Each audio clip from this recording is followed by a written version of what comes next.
ಎಲ್ಲರಿಗೂ ಕರ್ತನಾದ ಯೇಸು ಕ್ರಿಸ್ತನ ಹೆಸರಿನಲ್ಲಿ ಒಂದು ಬೆಳಗಿನ ಶುಭ ವಂದನೆಗಳು. ಪ್ರೀತಿ ದೇವಜನರೇ, ಒಂದು ಅಮೂಲ್ಯವಾದಂಥ ವಿಷಯವನ್ನು ನೋಡಿಕೊಳ್ಳೋಣ. ಯೋಹಾನನ ಬರೆದ ಸುವಾರ್ತೆ 4ನೇ ಅಧ್ಯಾಯ 24ನೇ ವಚನವನ್ನು ಓದಿ. ಯೋಹಾನನ ಬರೆದ ಸುವಾರ್ತೆ 4ನೇ ಅಧ್ಯಾಯ 24ನೇ ವಚನ. ದೇವರು ಆತ್ಮಸ್ವರೂಪನು, ಆತನನ್ನು ಆರಾಧಿಸುವವರು ಆತ್ಮೀಯ ರೀತಿಯಲ್ಲಿ ಸತ್ಯಕ್ಕೆ ತಕ್ಕ ಹಾಗೆ ಆರಾಧಿಸಬೇಕು ಅಂದನು. ಇಲ್ಲಿ ನೋಡಿ, ಯೇಸು ಕ್ರಿಸ್ತನು ಸಮಾರ್ಯ ಸ್ತ್ರೀ ಜೊತೆಯಲ್ಲಿ 2000 ವರ್ಷಗಳ ಕೆಳಗೆ, ಅಂದರೆ 1ನೇ ಶತಮಾನದಲ್ಲಿ ಈ ಸಮಾರ್ಯ ಸ್ತ್ರೀ ಯಾರು ಅಂದರೆ ಅನ್ಯಳಿಕೆ. ಈಕೆ ಯಹೂದ್ಯಳಲ್ಲ, ಅನ್ಯಳು. ಅನ್ಯರ ಜೊತೆಯಲ್ಲಿ, ಅನ್ಯಳಾದಂಥ ಸ್ತ್ರೀಯ ಜೊತೆಯಲ್ಲಿ ಈ 3 ಲೋಕಗಳ ಅಧಿಪತಿಯಾದಂಥ ಯೇಸು ಕ್ರಿಸ್ತನು ಮಾತನಾಡ್ತಾ ಇದ್ದಾನೆ ಶರೀರದೊಂದಿಗೆ ಇದ್ದಂಥ ಸಮಯದಲ್ಲಿ. ಆತನು ಏನು ತಿಳಿಸ್ತಾ ಇದ್ದಾನೆ ಇಲ್ಲಿ ಅಂದರೆ, ದೇವರು ಆತ್ಮಸ್ವರೂಪನು ಎಂಬುದಾಗಿ ಹೇಳ್ತಾ ಇದ್ದಾನೆ. ಅಂದರೆ ದೇವರು ಆತ್ಮಸ್ವರೂಪನು ಅಂದರೆ ಏನು? ನಾವು ಯಾವ ಸ್ವರೂಪಿಗಳು? ನಾವು ಯಾವ ರೂಪದಲ್ಲಿ ಇದ್ದೀವಿ?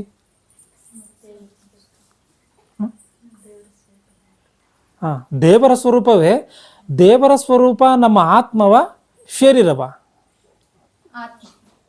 ಈಗ ದೇವರು ತನ್ನ ಹೋಲಿಕೆಯಲ್ಲಿ ಮನುಷ್ಯನನ್ನು ಸೃಷ್ಟಿ ಮಾಡ್ದ ಅಂತ ಹೇಳಿ ಇದೆ. ದೇವರು ತನ್ನ ಹೋಲಿಕೆಯಲ್ಲಿ ಮನುಷ್ಯನನ್ನು ಸೃಷ್ಟಿ ಮಾಡಿದ್ದಾನೆ ಅಂತ ಇದೆ. ಆದಿಕಾಂಡ ಗ್ರಂಥ 1ನೇ 7ನೇ ವಚನದಲ್ಲಿ ಸ್ಪಷ್ಟವಾಗಿ ದೇವರು ತನ್ನ ಹೋಲಿಕೆಯಲ್ಲಿ ಮನುಷ್ಯನನ್ನು ಸೃಷ್ಟಿ ಮಾಡ್ದ ಎಂಬುದಾಗಿದೆ. ಆದಿಕಾಂಡ ಗ್ರಂಥ 1ನೇ 26ನೇ ವಚನದಲ್ಲಿ ನಮ್ಮ ಹೋಲಿಕೆಗೆ ಸರಿಯಾಗಿ ಉಂಟು ಮಾಡೋಣ ಎಂಬುದಾಗಿ ಇದೆ. ಅರ್ಥ ಆಯ್ತಾ? ಈಗ ಈ ಒಂದು ಶರೀರವೇ ದೇವರ ಹೋಲಿಕೆ, ಈ ಶರೀರವೇ ಅಂತ ಅಂದ್ಕೊಂಡ್ರೆ, ಮತ್ತು ನೀವೊಂದು ರೀತಿಯಲ್ಲಿ ಇದ್ದೀರಾ, ನಾವೊಂದು ರೀತಿಯಲ್ಲಿ ಇದ್ದೀನಿ. ಈಗ ಸೀನಣ್ಣ ಒಂದು ರೀತಿಯಲ್ಲಿ ಇದ್ದಾರೆ, ರಾಜವ ಒಂದು ರೀತಿಯಲ್ಲಿ. ಅಂದರೆ ಈ ಮನುಷ್ಯರೆಲ್ಲ ಒಬ್ಬರ ರೀತಿಯಲ್ಲಿ ಒಬ್ಬರಿಲ್ಲ. ಅರ್ಥ ಆಗ್ತಾಯ್ತಾ? ಒಬ್ಬರ ರೀತಿಯಲ್ಲಿ ಒಬ್ಬರಿಲ್ಲ. ಅಂದರೆ ದೇವರ ಹೋಲಿಕೆಯಲ್ಲಿ ಮನುಷ್ಯನಿದ್ದಾನೆ ಅಂದರೆ ಮನುಷ್ಯರೆಲ್ಲ ವಿವಿಧ ರೀತಿಗಳಲ್ಲಿ, ವಿವಿಧ ರೂಪಗಳಲ್ಲಿ ಅವರೇ. ಮತ್ತು ಇದರಲ್ಲಿ ಯಾವುದು ದೇವರ ರೂಪ? ಯಾವುದು ದೇವರ ರೂಪ? ನನ್ನದು ದೇವರ ರೂಪನ? ಇಲ್ಲ ನಿಮ್ಮದು ದೇವರ ರೂಪನ? ಯಾವುದು ಇದರಲ್ಲಿ ದೇವರ ರೂಪ? ಈಗ ದೇವರು ನನ್ನ ಹೋಲಿಕೆಯಲ್ಲಿ ಮನುಷ್ಯನನ್ನು ಮಾಡಿದ್ದೀನಿ ಎಂಬುದಾಗಿದೆ. ಮತ್ತು ನಾವೆಲ್ಲರೂ ನೋಡಿದ್ರೆ ವಿಧ ವಿಧ ರೀತಿಯಲ್ಲಿ, ನೀವೇ ಬೇರೆ ಥರ ಇದ್ದೀರಾ, ನಾನೇ ಬೇರೆ ಥರ ಇದ್ದೀನಿ. ಈಗ ಮತ್ತೆ ಯಾರು ಇದರಲ್ಲಿ? ಗಂಡು ಜಾತಿ ಇದೆ, ಹೆಣ್ಣು ಜಾತಿ ಇದೆ, ಎಲ್ಲ ಇದೆ. ಇದರಲ್ಲಿ ಯಾವುದು ದೇವರ ಹೋಲಿಕೆ? ಯಾವುದು ದೇವರ ಸ್ವರೂಪ? ಯಾವುದು? ನಾವು ಯಾವ ರೂಪದಲ್ಲಿ ಇದ್ದೀವಿ? ಶರೀರ ರೂಪದಲ್ಲಿ ಇದ್ದೀವಿ. ಇವಾಗ ಈ ಭೂಮಿ ಮೇಲೆ ಶರೀರ ರೂಪದಲ್ಲಿ ಇದ್ದೀವಿ. ಅರ್ಥ ಆಯ್ತಾ? ಆದರೆ ನಮ್ಮೊಳಗೆ ಆತ್ಮ ಎನ್ನುವಂಥದ್ದಿದೆ. ಇದು ಗೊತ್ತಿದೆಯಾ? ಆತ್ಮ ಎನ್ನುವಂಥ ಶಕ್ತಿ ಇದೆ ನಮ್ಮೊಳಗೆ. ಅದು ಹೆಂಗೆ ಅಂದರೆ, ಈಗ ಒಂದು ಫ್ಯಾನ್ ಇರುತ್ತೆ. ಫ್ಯಾನು ತಿರುಗಬೇಕು ಅಂದರೆ ಏನು ಬೇಕು? ವಿದ್ಯುತ್ ಎನ್ನುವಂಥ ಕರೆಂಟ್ ಬೇಕಾದ್ರೆ. ಕರೆಂಟ್ ಇಲ್ದಲೇ ಇದ್ರೆ ತಿರುಗುತ್ತಾ? ಈಗ ಕರೆಂಟ್ ಇಲ್ಲ ಅಂದರೆ ತಿರುಗಲ್ಲ. ಮತ್ತು ಕರೆಂಟ್ ಕಣ್ಣಿಗೆ ಕಾಣುತ್ತಾ? ಹಂಗೆ ನಮ್ಮೊಳಗೊಂದು ಆತ್ಮ ಇದೆ, ಅದು ಶಕ್ತಿ. ಅದು ಈಗ ಕರೆಂಟ್ ಯಾವ ರೀತಿಗೆ ಕಣ್ಣಿಗೆ ಕಾಣಲ್ವೋ, ಆತ್ಮ ಎನ್ನುವಂಥದ್ದು ನಮ್ಮೊಳಗೆ ಶಕ್ತಿ. ಈ ಶರೀರ ನಡಿಬೇಕು ಅಂತಂದರೆ, ಶರೀರ ಜೀವಿಸಬೇಕು ಅಂದರೆ, ಈ ಶರೀರಕ್ಕೆ ಚಲನೆ ಬೇಕು ಅಂದರೆ ಆ ಶಕ್ತಿ ಎನ್ನುವಂಥ, ಆತ್ಮ ಎನ್ನುವಂಥ ಶಕ್ತಿ ಬೇಕು. ಅರ್ಥ ಆಯ್ತಾ? ಆ ಆತ್ಮ ನಮ್ಮೊಳಗೆ ಇದ್ಕೊಂಡೆ ಈ ಶರೀರವನ್ನು ನಡೆಸ್ತಾ ಐತೆ. ಆತ್ಮ ಒಂದು ವೇಳೆ ಇಲ್ಲ ಅಂತ ಅಂದರೆ ಈ ಶರೀರ ಚಲನೆ ಇರಲ್ಲ. ಅದು ಮಣ್ಣಲ್ಲಿ ಮುಚ್ಚುತ್ತೀವಿ ತಗೊಂಡೋಗಿ. ನಾವೇನು ಮಾಡ್ತೀವಿ? ಸತ್ತೋದು ಒಂದು ಬದಾಗಿ ಹೇಳ್ತೀವಲ್ಲ, ಅದೇನು ಅಂದರೆ ಈ ಆತ್ಮ ಶರೀರವನ್ನು ಬಿಟ್ಟು ಈಚೆಗೆ ಬಂದರೆ ಕ್ಲೋಸ್. ಅಲ್ಲಿಗೆ ಬಾಡಿಯ ಕತೆ, ಶರೀರದ ಕತೆ ಮುಗಿದೋಯ್ತು, ಅಲ್ಲಿಗೆ ಇನ್ನೇನು ಇಲ್ಲ. ಈಗ ದೇವರು ಆತ್ಮಸ್ವರೂಪನು ಎಂಬುದಾಗಿ ಯೇಸು ಕ್ರಿಸ್ತನು ಇಲ್ಲಿ ಹೇಳ್ತಾ ಇದ್ದಾನೆ. ಆತ್ಮಸ್ವರೂಪ ಅಂದರೆ ಆತ್ಮ ಯಾವ ರೂಪದಲ್ಲಿ ಇರ್ತತೆ? ಆತ್ಮ ಯಾವ ರೂಪದಲ್ಲಿ ಇರ್ತತೆ ಗೊತ್ತಿಲ್ಲ. ಅದು ಯಾಕಂದರೆ ಆತ್ಮ ಯಾವ ರೂಪದಲ್ಲಿ ಇರ್ತತೆ ಗೊತ್ತಿಲ್ಲ. ಆತ್ಮದ ಶಕ್ತಿಗಳೇನೋ ಗೊತ್ತಿಲ್ಲ. ಯಾಕೆ ಆತ್ಮದ ಶಕ್ತಿಗಳೇನೋ ಗೊತ್ತಿಲ್ಲ ಅಂತ ಹೇಳ್ತಾ ಇದ್ದೀನಿ ಅಂದರೆ, ಇವತ್ತು ಈ ಡೋರ್ನ ಕ್ಲೋಸ್ ಮಾಡಿಬಿಟ್ರೆ ನಾವೆಲ್ಲ ಇಲ್ಲೇ ಇರ್ತೀವಿ. ನಾವು ಇಲ್ಲಿಂದ ತಪ್ಪಿಸ್ಕೊಳ್ಳೋದಕ್ಕಾಗಲ್ಲ. ಇಲ್ಲ, ಇದನ್ನೆಲ್ಲ ಕಿತ್ಬಿಟ್ಟು ನಾವು ಆಚೆ ಹೋಗ್ಬೇಕು. ಆದರೆ ನಮ್ಮ ಆತ್ಮಕ್ಕಿರುವಂಥ ಶಕ್ತಿ ಏನು ಅಂದರೆ, ಇದೆಲ್ಲ ಕೂಡ ಲಾಕ್ ಆಗಿದ್ರು ಕೂಡ ನಮ್ಮ ಆತ್ಮ ಆಚೆಗೆ ಹೊರಟೋಗ್ಬಿಡ್ತದೆ. ಅಂದರೆ ಈ ಸೃಷ್ಟಿ ಇದೆಯಲ್ಲ, ಭೂಮಿ, ಆಕಾಶ, ಪಂಚಭೂತಗಳು, ಈ ಇಡೀ ಸೃಷ್ಟಿ ಏನಿದೆಯೋ, ಈ ಸೃಷ್ಟಿಯಲ್ಲಿರುವಂಥ ಯಾವ ವಸ್ತುಗಳಿಗೂ ಕೂಡ ನಮ್ಮ ಆತ್ಮವನ್ನು ಬಂಧಿಸುವಂಥ ಶಕ್ತಿ ಇಲ್ಲ. ನಮ್ಮ ಆತ್ಮವನ್ನು ತಡೆದು ನಿಲ್ಲಿಸುವಂಥ ಶಕ್ತಿ ಯಾವ ವಸ್ತುಗೂ ಇಲ್ಲ. ಅದು ಬಂಡೆ ಆಗಿರ್ಬೋದು, ಮಣ್ಣಾಗಿರ್ಬೋದು, ಗಿಡ ಆಗಿರ್ಬೋದು, ಮರ ಆಗಿರ್ಬೋದು, ಯಾವ ಬಾಕ್ಸ್ ಆಗಿರ್ಬೋದು, ಯಾವ ಮನೆ ಆಗಿರ್ಬೋದು, ಯಾವುದಕ್ಕೂ ಈ ಸೃಷ್ಟಿಯಲ್ಲಿ ಆತ್ಮವನ್ನು ತಡೆದು ನಿಲ್ಲಿಸುವಂಥ ಶಕ್ತಿ ಇಲ್ಲವೇ ಇಲ್ಲ. ಅದು ಯಾಕೆಂದ್ರೆ ಅದು ಕ್ಷಣದಲ್ಲಿ ಏನು ಮಾಡ್ತತೆ? ಈ ಲೋಕಗಳನ್ನು ದಾಟ್ತದೆ. ಅದು ಲೋಕಗಳನ್ನು ದಾಟಿ ಹೋಗ್ತದೆ ಆತ್ಮ. ನಮ್ಮೊಳಗಿರುವಂಥ ಆತ್ಮ ಸಾಮಾನ್ಯವಾದಂಥದ್ದಲ್ಲ. ನಮ್ಮೊಳಗಿರುವಂಥ ಆತ್ಮ ಅಂದರೆ ಈ ಆತ್ಮಕ್ಕೆ ಇಂಥ ದೊಡ್ಡ ಶಕ್ತಿ ಇದೆ. ಇಂಥ ದೊಡ್ಡ ಶಕ್ತಿ ಎಲ್ಲಿಂದ ಬಂತು? ಈ ನಮ್ಮ ಆತ್ಮ ಇದೆಲ್ಲಿಂದ ಬಂತು? ಕೀರ್ತನೆ 76:23 ಓದಿ. 26 ಕೀರ್ತನೆ 73:26ನೇ ವಚನ ಬೇಗ.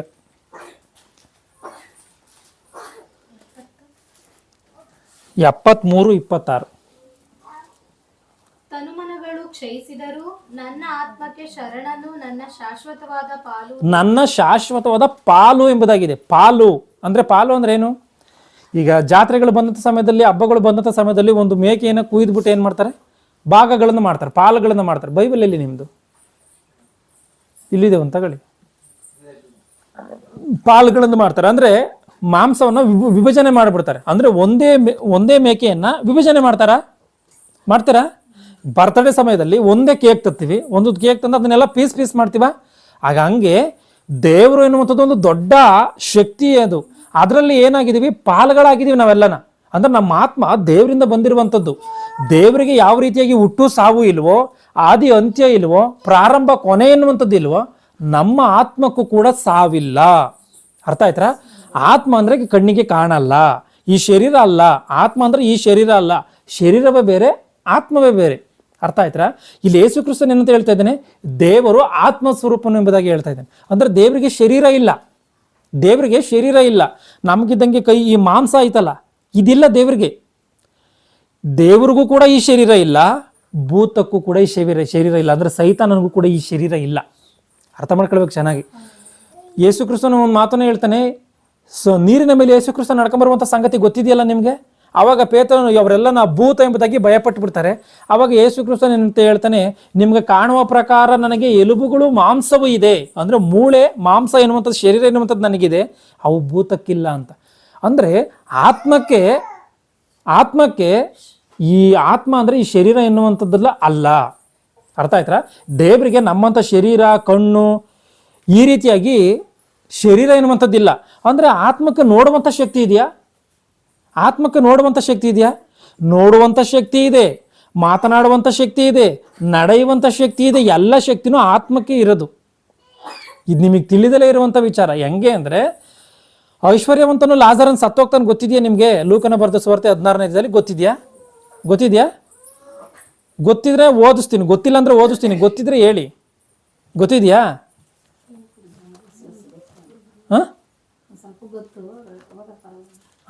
ಮತ್ತೆ ಓದನ್ ಬಿಡಿ. ಲೂಕನ ಬರೆದ ಸುವಾರ್ತೆ 16ನೇ ತೆಗಿರಿ. ಅಲ್ಲಿ ಆ ತಂದೆಯಾದ ಅಬ್ರಹಾಮನನ್ನು ನೋಡಿ ಎಂಬುದಾಗಿ ಐತಲ್ಲ, ಅದು 22ರಿಂದ ಓದ್ಬಿಡಿ, ಎಲ್ಲರಿಗೂ ಅರ್ಥ ಆಗಲಿ ನೀಟಾಗಿ. ಹೀಗಿರುವಲ್ಲಿ ಸ್ವಲ್ಪ ಕಾಲದ ಮೇಲೆ ಆ ಭಿಕ್ಷುಗಾರನು ಸತ್ತನು. ಇಲ್ಲಿ ಒಬ್ಬ ಐಶ್ವರ್ಯವಂತ, ಒಬ್ಬ ಭಿಕ್ಷುಗಾರ, ಇಬ್ರು ಇದ್ದಾರೆ.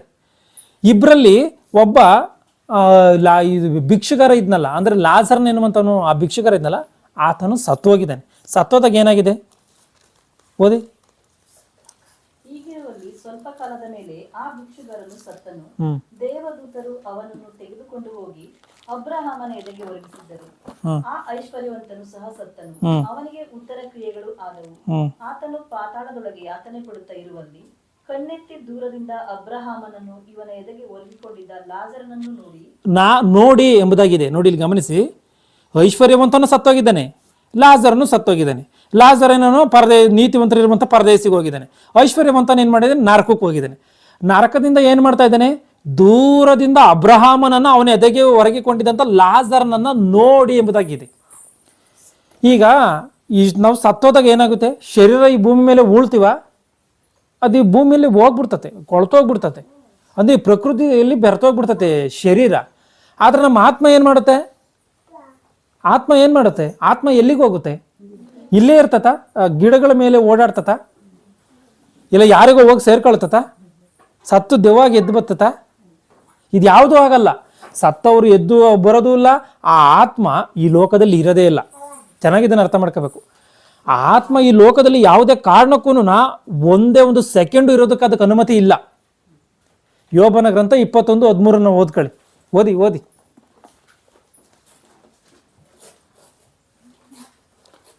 21:13 ಯೋಬನ ಗ್ರಂಥ 21:13 ಓದಿ ಅಣ್ಣ ಸೀನ ಬೇಗ.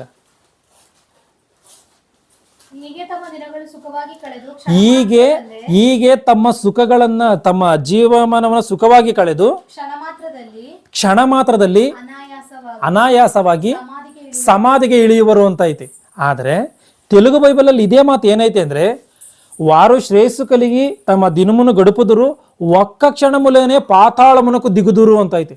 ಅಂದ್ರೆ ಇಲ್ಲಿ ಸಮಾಧಿ ಎಂಬುದಾಗಿ ಕನ್ನಡ ಬೈಬಲಲ್ಲಿ ಐತೆ. ತೆಲುಗು ಬೈಬಲಲ್ಲಿ ಖಚಿತವಾಗಿ ಏನೈತೆ ಅಂದ್ರೆ ಪಾತಾಳಕ್ಕೆ ಹೋಗ್ಬಿಡ್ತಾನಂತೆ ಒಂದು ಕ್ಷಣದಲ್ಲಿ. ಆಲೋಚನೆ ಮಾಡಿ.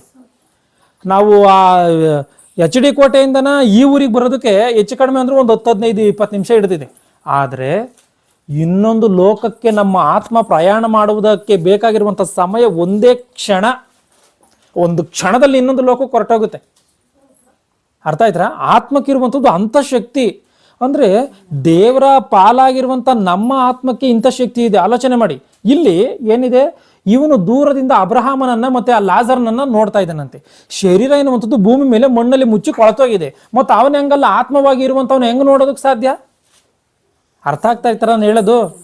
ಈ ಆತ್ಮದಿಂದಾಗಿ ಆತ್ಮ ನರಕಕ್ಕೆ ಹೋಗಿದೆಯಲ್ಲ, ಆತ್ಮ ನೋಡ್ತಾ ಇದೆಯಂತೆ. ಮತ್ತು ಆತ್ಮಕ್ಕೆ ಹೆಂಗೆ ನೋಡುವಂಥ ಶಕ್ತಿ ಇದೆ? ಶರೀರದಿಂದ ತಾನೇ ನಾವು ನೋಡ್ತೀವಿ, ಕಣ್ಣಿನಿಂದ ತಾನೇ ನಾವು ನೋಡ್ತೀವಿ. ಅಂದ್ರೆ ಆತ್ಮಕ್ಕೂ ಕೂಡ ಕಣ್ಣಿದೆಯಾ? ಹೌದು, ಖಚಿತವಾಗಿ. ಅಂದರೆ ಈ ರೀತಿಯಾಗಿ ಮಾಂಸದ ಕಣ್ಣುಗಳಲ್ಲ ಅದು. ಆತ್ಮಕ್ಕೆ ನಡೆಯುವಂಥ ಶಕ್ತಿ, ನೋಡುವಂಥ ಶಕ್ತಿ, ಮಾತನಾಡುವಂಥ ಶಕ್ತಿ, ಎಲ್ಲ ಶಕ್ತಿ ಇರೋದು ಆತ್ಮಕ್ಕೆ. ಆತ್ಮವೇ ನಡೆಸ್ತತೆ ಶರೀರವನ್ನು. ಅರ್ಥ ಆಯ್ತಾ? ಇದು ದೇವರಿಂದ ಬಂದಿರುವಂಥ ಪಾಲು. ಅಂದ್ರೆ ನಮ್ಮ ಆತ್ಮಕ್ಕೆ ಇಂಥ ಶಕ್ತಿ ಇದೆ ಅಂದ್ರೆ ದೇವರ ಆತ್ಮಕ್ಕೆ ಇನ್ನೆಂಥ ಶಕ್ತಿ ಇರಬೇಡ. ಆಲೋಚನೆ ಮಾಡಿ. ಅದು ಸೂಪರ್ ಪವರ್. ಅದು ನಮ್ಮ ಜ್ಞಾನಕ್ಕೆ ನಿಲುಕದೇ ಇರುವಂಥ ವಿಚಾರ. ಈಗ ನಿಮಗೊಂದು ಡೌಟ್ ಬರ್ಬೋದು. ಅದೇನು ಅಂದರೆ ಯೆಶಾಯನ ಗ್ರಂಥ 66, 1-2 ಓದಿ. ಯೆಶಾಯನ ಗ್ರಂಥ 66, 1ನೇ ವಚನ, 2ನೇ ವಚನ.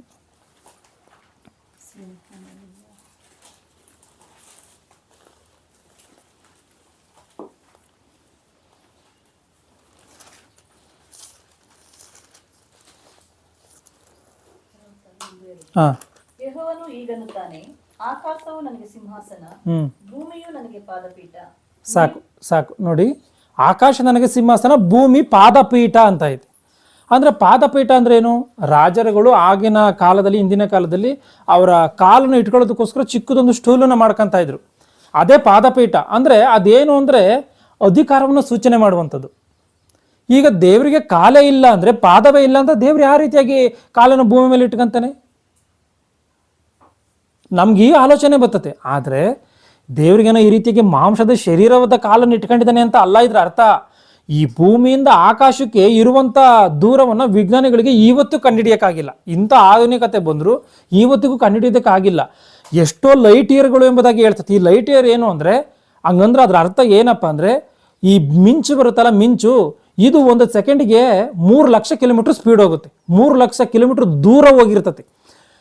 ಆದರೆ 1 ಸೆಕೆಂಡಿನ ಅವಧಿಯಲ್ಲಿ 3 ಲಕ್ಷ ಕಿಲೋಮೀಟರ್ ದೂರದವನ್ನು ಪ್ರಯಾಣ ಮಾಡುತ್ತೆ ಅಂದರೆ 1 ವರ್ಷದ ಅವಧಿಯಲ್ಲಿ ಎಷ್ಟು ದೂರ ಪ್ರಯಾಣ ಮಾಡುತ್ತಲ್ಲ, ಅಷ್ಟು ದೂರವನ್ನು ಲೈಟ್ ಇಯರ್ ಎಂಬುದಾಗಿ ಹೇಳ್ತಾರೆ. ಅಂಥದ್ದು ಎಷ್ಟೋ ಲೈಟ್ ಇಯರ್ಗಳಂತಂದ್ರೆ ಮನುಷ್ಯನ ಜ್ಞಾನಕ್ಕೆ ನಿಲುಕದೇ ಇರುವಂಥ ವಿಚಾರ ಇದು. ಹಂಗೆ ಆಕಾಶನ ಸಿಂಹಾಸನ, ಭೂಮಿನೇ ಪಾದಪೀಠ ಎಂಬುದಾಗಿ ದೇವರು ಹೇಳ್ತಾ ಇದ್ದಾನೆ. ಅಂದರೆ ಮನುಷ್ಯನಿಗೆ, ನಮ್ಮ ಮೆದುಳಿಗೆ ಆಲೋಚನೆ ಮಾಡಿ ಅರ್ಥ ಮಾಡಿಕೊಳ್ಳೋದಕ್ಕೆ ಎಲ್ಲಿಂದ ತಕ್ಕ ಶಕ್ತಿ ಇದೆಯೋ ಅಲ್ಲಿವರೆಗೂ ದೇವರು ಹೇಳ್ತಾ ಇದ್ದಾನೆ. ಭೂಮಿಯಿಂದ ಆಕಾಶಕ್ಕೆ ಅಂತ ಎಂಬುದಾಗಿ. ಅಂದರೆ ನನ್ನ ಭೂಮಿ ನನಗೆ ಪಾದಪೀಠ, ಆಕಾಶ ಸಿಂಹಾಸನ ಅಂದರೆ, ಈಗ ಆಲೋಚನೆ ಮಾಡಿ. ಈಗ ನಾನು ಈ ಚೇರ್ ಮೇಲೆ ಕೂತ್ಕೊಂಡಿದ್ದೀನಿ, ಭೂಮಿ ಮೇಲೆ ನನ್ನ ನೆಲದ ಮೇಲೆ ಕಾಲನ್ನು ಇಟ್ಕೊಂಡಿದ್ದೀನಿ. ಅಂದ್ರೆ ನಾನು ಕೂತ್ಕೊಂಡಿರುವಂಥದ್ದು ಚೇರ್ ಮೇಲೆ, ಅಥವಾ ನನ್ನ ತಲೆ ಎಲ್ಲಿದೆ?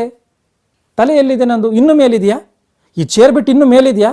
ಅಂದರೆ ದೇವರ ಆಕಾಶದ ಮೇಲೆ ಕೂತ್ಕೊಂಡಿದ್ದಾನೆ. ಆತನ ಆಕಾರ ಇನ್ನೂ ದೊಡ್ಡದು. ಅಂದರೆ ಆತನ ಆಕಾರ, ಆತನ ಶರೀರ ಅಂತ ಅರ್ಥ ಮಾಡ್ಕೊಳಕ್ಕೆ ಹೋಗ್ಬಿಡಿ. ದೇವರ ಶಕ್ತಿ ಅಂತ ದೊಡ್ಡದು. ದೇವರ ಶಕ್ತಿ ಅಂತ ದೊಡ್ಡದು. ಆ ದೇವರೇ ಬಾಯಿ ಮಾತಿನ ಮೂಲಕವಾಗಿ ಇಡೀ ಸೃಷ್ಟಿಯನ್ನು ಉಂಟು ಮಾಡಿದ್ದಾನೆ. ಆಕಾಶಗಳು ಉಂಟಾಗಲಿ, ಭೂಮಿ ಉಂಟಾಗಲಿ ಅಂದರೆ ಇಂಥ ದೇವರು ಏನಂತೆ ಆತ್ಮಸ್ವರೂಪನು ಎಂಬುದಾಗಿ ಯೇಸು ಕ್ರಿಸ್ತನು ಹೇಳ್ತಾ ಇದ್ದಾನೆ. ದೇವರು ಆತ್ಮಸ್ವರೂಪನು, ಆತನಿಗೆ ಶರೀರ ಎನ್ನುವಂಥದ್ದಿಲ್ಲ. ಯೇಸು ಕ್ರಿಸ್ತನು ಈ ಭೂಮಿ ಮೇಲೆ ಬರೋದಕ್ಕಿಂತ ಮೊದಲು ಯಾವ ರೀತಿಯಾಗಿದ್ದ? ಆತನು ಕೂಡ ಆತ್ಮಸ್ವರೂಪನಾಗಿಯೇ ಇದ್ದ. ಅರ್ಥ ಆಯ್ತಾ?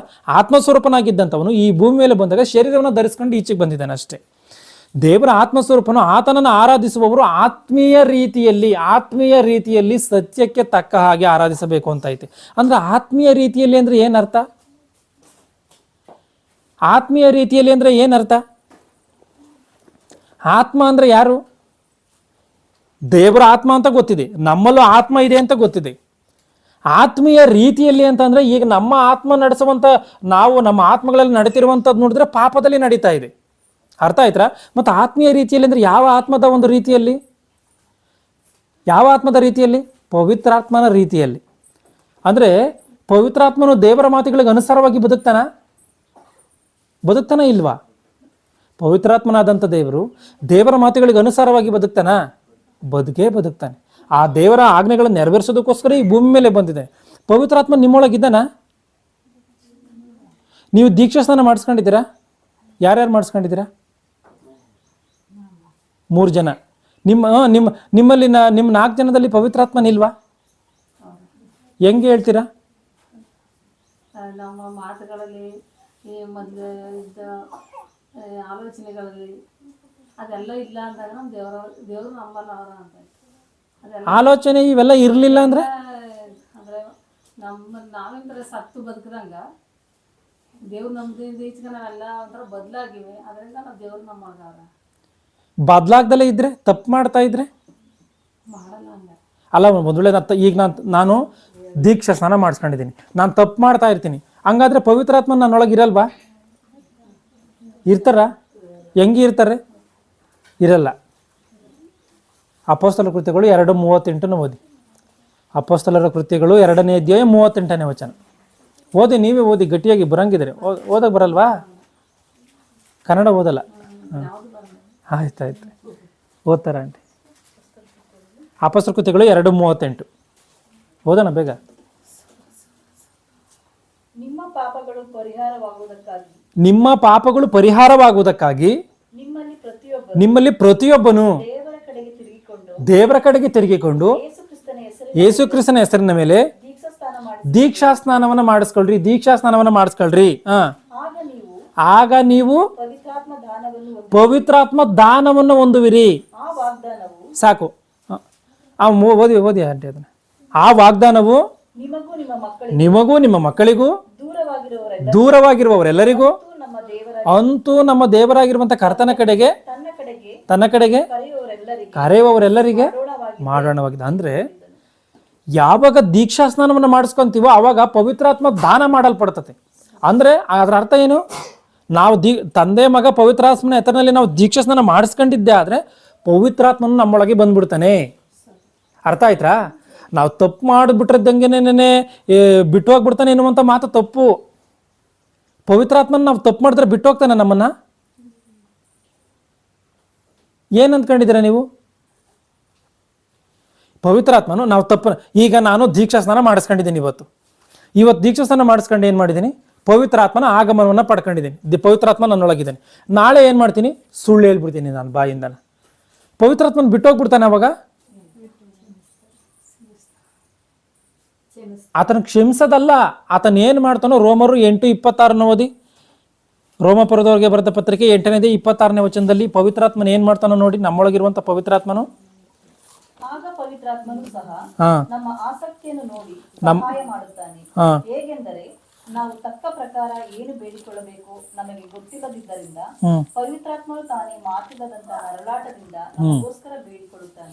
ನೋಡಿ ಇಲ್ಲೇನಿದೆಯೋ ಹಾಗೆ ಪವಿತ್ರಾತ್ಮನು ಸಹ ನಮ್ಮ ಆಸಕ್ತಿಯನ್ನ ನೋಡಿ, ನಮಗೆ ಶಕ್ತಿ ಇಲ್ದಲೇ ಇರುವಂಥದ್ದು ಅಂದ್ರೆ ಸರಿಯಾದಂಥ ರೀತಿಯಲ್ಲಿ ಪ್ರಾರ್ಥನೆ ಮಾಡಕ್ಕೆ ಬರ್ದಲೇ ಇರುವಂಥ ಪರಿಸ್ಥಿತಿಯಲ್ಲಿ, ತಪ್ಪು ಮಾಡಿದಂಥ ಪರಿಸ್ಥಿತಿಯಲ್ಲಿ, ಎಷ್ಟೋ ದೇವರ ವಿಚಾರದಲ್ಲಿ ಕುಂಗಿ ಹೋಗುವಂಥ ಸಮಯಗಳಲ್ಲಿ, ದೇವರ ಮಾತುಗಳನ್ನು ಸರಿಯಾದಂಥ ರೀತಿಯಲ್ಲಿ ಪಾಲನೆ ಮಾಡೋಕ್ಕಾಗ್ದಲೇ ಇರುವಂಥ ಸಮಯದಲ್ಲಿ, ನಾವು ಲೋಕಕ್ಕೋಸ್ಕರ ಬದುಕುವಂಥ ಸಮಯದಲ್ಲಿ ಪವಿತ್ರಾತ್ಮನು ನಮ್ಮೊಳಗೆ ಇದ್ದುಕೊಂಡು ವೇದನೆ ಪಡ್ತಾನೆ.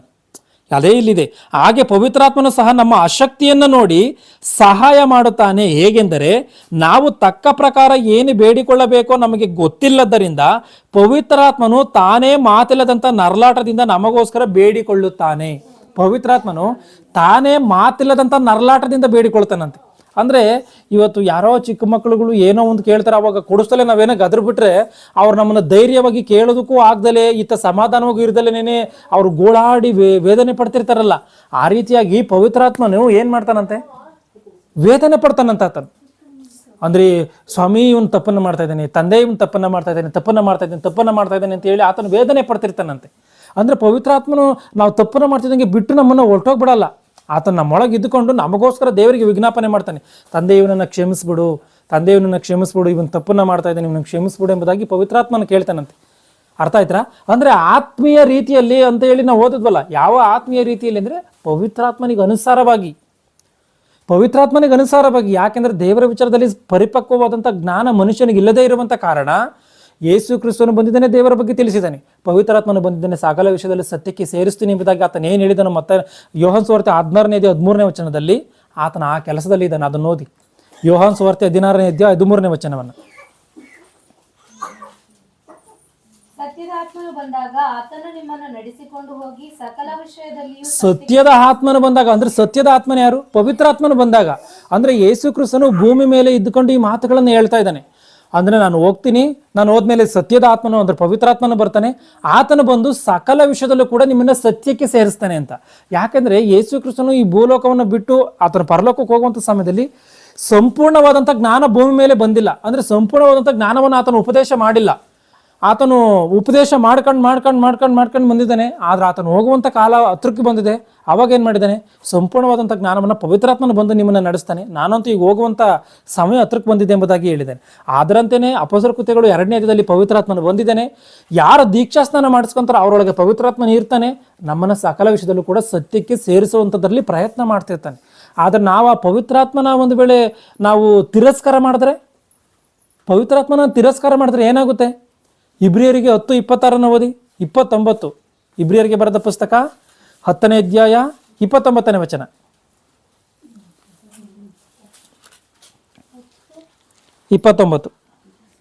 ಯಾವನು ದೇವಕುಮಾರನನ್ನು ತುಳಿದು ಒಡಂಬಡಿಕೆಯನ್ನು ಸ್ಥಿರಪಡಿಸದಂತ ತನ್ನನ್ನು ಪವಿತ್ರ ಮಾಡಿದಂತ ರಕ್ತವನ್ನು ಅಶುದ್ಧವೆಂದೆಣಿಸಿ. ನೋಡಿ ಒಂದ್ ನಿಮಿಷ. ಯಾವನು ದೇವಕುಮಾರನನ್ನ ತುಳಿದು ಅಂದ್ರೆ ಯೇಸು ಕ್ರಿಸ್ತನು ಮನುಷ್ಯನ ಪಾಪ ಪರಿಹಾರಕ್ಕೋಸ್ಕರ ಆತನು ಬಲಿಯಾಗಿದ್ದಾನೆ. ಇದನ್ನ ನಂಬದೆ ತಿರಸ್ಕಾರ ಮಾಡಿ ದೇವರ ಮಾತುಗಳನ್ನ ಲೆಕ್ಕಕ್ಕೆ ಇಟ್ಕೊಳ್ಳದಂಥ ರೀತಿಯಲ್ಲಿ ದೇವಕುಮಾರನನ್ನ ತುಳಿದು ಒಡಂಬಡಿಕೆಯನ್ನು ಸ್ಥಿರಪಡಿಸಿದಂಥ ತನ್ನನ್ನು ಪವಿತ್ರ ಮಾಡಿದಂಥ ರಕ್ತವನ್ನು ಅಶುದ್ಧವೆಂದೆಣಿಸಿ. ಅಂದ್ರೆ ಒಡಂಬಡಿಕೆಯನ್ನು ಸ್ಥಿರಪಡಿಸಿದ್ದಾನೆ. ಒಡಂಬಡಿಕೆಯನ್ನು ಸ್ಥಿರಪಡಿಸಿದ್ದಾನೆ. ಯಾವ ರೀತಿಯಾಗಿ ಸ್ಥಿರಪಡಿಸಿದ್ದಾನೆ? ಯೇಸು ಕ್ರಿಸ್ತನ ರಕ್ತವನ್ನು ಸುರಿಸಿದ್ದಾನೆ. ಆ ಒಡಂಬಡಿಕೆಯನ್ನು ಯಾವ ರೀತಿಯಾಗಿ ಸ್ಥಿರಪಡಿಸಿದ್ದಾನೆ? ಶಾಸ್ತ್ರಗಳಲ್ಲಿ ಹಳೆ ಒಡಂಬಡಿಕೆಯಲ್ಲಿ 613 ಆಜ್ಞೆಗಳಿದೆ. ಇಲ್ಲಿ ಯೇಸು ಕ್ರಿಸ್ತನು ಈ ಭೂಮಿ ಮೇಲೆ ಬಂದು ಸಕಲ ಮನುಷ್ಯರ ಪಾಪ ಪರಿಹಾರಕ್ಕೋಸ್ಕರ ಆತನು ಬಲಿಯಾಗಿದ್ದಾನೆ. ಇಲ್ಲಿ ಏನಿದೆ? ಒಡಂಬಡಿಕೆಯನ್ನು ಸ್ಥಿರಪಡಿಸಿದಂತ ಅಂತ ಹೇಳಿದೆ. ಅಂದ್ರೆ ಹೊಸ ಒಡಂಬಡಿಕೆಯನ್ನು ಯಾವ ರೀತಿಯಾಗಿ ಸ್ಥಿರಪಡಿಸಿದ್ದಾನೆ? ನಮಗೆ ಬೈಬಲಲ್ಲಿ 2 ಒಡಂಬಡಿಕೆಗಳು ಕಾಣುತ್ತೆ. ಹಳೆ ಒಡಂಬಡಿಕೆ, ಹೊಸ ಒಡಂಬಡಿಕೆ ಕಾಣುತ್ತೆ. ಈ ಹಳೆ ಒಡಂಬಡಿಕೆಯಲ್ಲಿ 613 ಆಜ್ಞೆಗಳಿದೆ. 613 ಆಜ್ಞೆಗಳಲ್ಲಿ ಆ 612 ಆಜ್ಞೆಯನ್ನು ಪಾಲಿಸಿ ಸರಿಯಾದಂಥ ರೀತಿಯಲ್ಲಿ ನಡ್ಕೊಂಡು ಬಂದು 613 ಆಜ್ಞೆಯಲ್ಲಿ ಒಂದು ತಪ್ಪನ್ನು ಮಾಡ್ಬಿಟ್ಟು ಅಂದ್ಕೊಳ್ಳಿ. ಅದೊಂದು ಆಜ್ಞೆಯಲ್ಲಿ ತಪ್ಪನ್ನು ಮಾಡಿಬಿಟ್ರೆ ಪಾಲನೆ ಮಾಡಿದಂಥ 612 ಆಜ್ಞೆಗಳನ್ನು ಕೂಡ ನೆರವೇರಿಸದೇ ಇರುವಂಥ ರೀತಿಯಲ್ಲಿ ಆಗೋಯ್ತತೆ. ಅರ್ಥ ಆಯ್ತಾ? ಅಂದ್ರೆ 612 ಆಜ್ಞೆಗಳನ್ನು ಪಾಲಿಸ್ಕೊಂಬಂದ್ರು ಕೂಡ ವ್ಯರ್ಥ. ಇದೊಂದನ್ನ ತಪ್ಪು ಮಾಡಿದಕ್ಕೋಸ್ಕರನ ಆಗಿರುವಂಥ ಕಾರಣ ಮನುಷ್ಯನಿಗೆ ಎಷ್ಟೋ ಅಪರಾಧಕ್ಕೆ ಸಿಗ್ತಾ ಇದ್ದ. ಮನುಷ್ಯನದನ್ನು ಪಾಲನೆ ಮಾಡೋದಕ್ಕೆ ಆಗೇ ಇಲ್ಲ. ಧರ್ಮಶಾಸ್ತ್ರವನ್ನು ಪಾಲಿಸಿರುವಂಥ ಏಕೈಕ ವ್ಯಕ್ತಿ ಅಂದರೆ ಯೇಸು ಕ್ರಿಸ್ತನು ಮಾತ್ರವೇ. ಯೇಸು ಕ್ರಿಸ್ತನು ಮಾತ್ರವೇ ಅದು. ಯಾವ ಮನುಷ್ಯನ ಕೈಲೂ ಕೂಡ ಅದನ್ನು ಪಾಲನೆ ಮಾಡೋದಕ್ಕಾಗಿಲ್ಲ. ಆದರೆ ಯೇಸು ಕ್ರಿಸ್ತನ್ ಏನು ಮಾಡಿದ್ದಾನೆ ಗೊತ್ತಾ? ಅದನ್ನು ಯೇಸು ಕ್ರಿಸ್ತನ್ ಏನು ಮಾಡಿದ್ದಾನೆ? ಇಬ್ರಿಯರಿಗೆ 7:19 ಓದಿ. ಇಬ್ರಿಯರಿಗೆ ಬರೆದ ಪುಸ್ತಕ 7ನೇ ಅಧ್ಯಾಯ 19ನೇ ವಚನವನ್ನು. ಧರ್ಮಶಾಸ್ತ್ರವು ಯಾವುದನ್ನು ಸಿದ್ಧಿಗೆ ತಾರದೆ ಇರುವುದರಿಂದ. ಆ ಧರ್ಮಶಾಸ್ತ್ರ ಯಾವುದನ್ನು ಸಿದ್ಧಿಗೆ ತಾರದೆ ಇರುವುದರಿಂದ ಅಂತ ಹೇಳಿದೆ. ಅಂದ್ರೆ ಧರ್ಮಶಾಸ್ತ್ರ ಅಂದ್ರೆ ಏನು? ಹಳೆ ಒಡಂಬಡಿಕೆ ಗ್ರಂಥ. ಅರ್ಥ ಆಯ್ತಾ? ಧರ್ಮಶಾಸ್ತ್ರ ಅಂದ್ರೆ ಇದು ಬೈಬಲ್ನೇ. ಬೈಬಲ್ ಹೊರತಾಗಿ ಧರ್ಮಶಾಸ್ತ್ರ ಅಂದ್ರೆ ಬೇರೆ ಏನೋ ಅಂದ್ಕೊಳಕ್ ಹೋಗ್ಬೇಡಿ. ಧರ್ಮಶಾಸ್ತ್ರ ಅಂದ್ರೆ ಬೈಬಲ್. ಈ ಧರ್ಮಶಾಸ್ತ್ರವು ಯಾವುದನ್ನ ಸಿದ್ಧಿಗೆ ತಾರದೆ ಇರುವುದರಿಂದ ಅಂತ ಐತಂದ್ರೆ ಧರ್ಮಶಾಸ್ತ್ರ ಯಾವುದನ್ನ ಸಿದ್ಧಿಗೆ ತಂದಿಲ್ಲ. ಮನುಷ್ಯನ ಸಿದ್ಧಿಗೆ ಬರಬೇಕು ಅಂತಲೇ ದೇವರು ಧರ್ಮಶಾಸ್ತ್ರವನ್ನು ಕೊಟ್ಟರು, ಆಜ್ಞೆಗಳನ್ನು ಕೊಟ್ಟರು. ಮನುಷ್ಯನ ಪಾಪ ಮಾಡಬಾರ್ದು ಎಂಬುದ ಕಾರಣಕ್ಕೋಸ್ಕರವೇ ದೇವರು ಮನುಷ್ಯನಿಗೆ ಮೋಶೆಯ ಕೈಯಲ್ಲಿ ಆಜ್ಞೆಯನ್ನು ಬರೆಸಿಕೊಟ್ರು. ಆದ್ರೆ ಧರ್ಮಶಾಸ್ತ್ರ ಸಿದ್ಧಿಗೆ ತರೋದಕ್ಕಾಗಿಲ್ವಂತೆ, ಯಾವುದನ್ನು ಸಿದ್ಧಿಗೆ ತರೋದಕ್ಕಾಗಿಲ್ವಂತ. ಇದ್ರ ಅರ್ಥ ಏನು?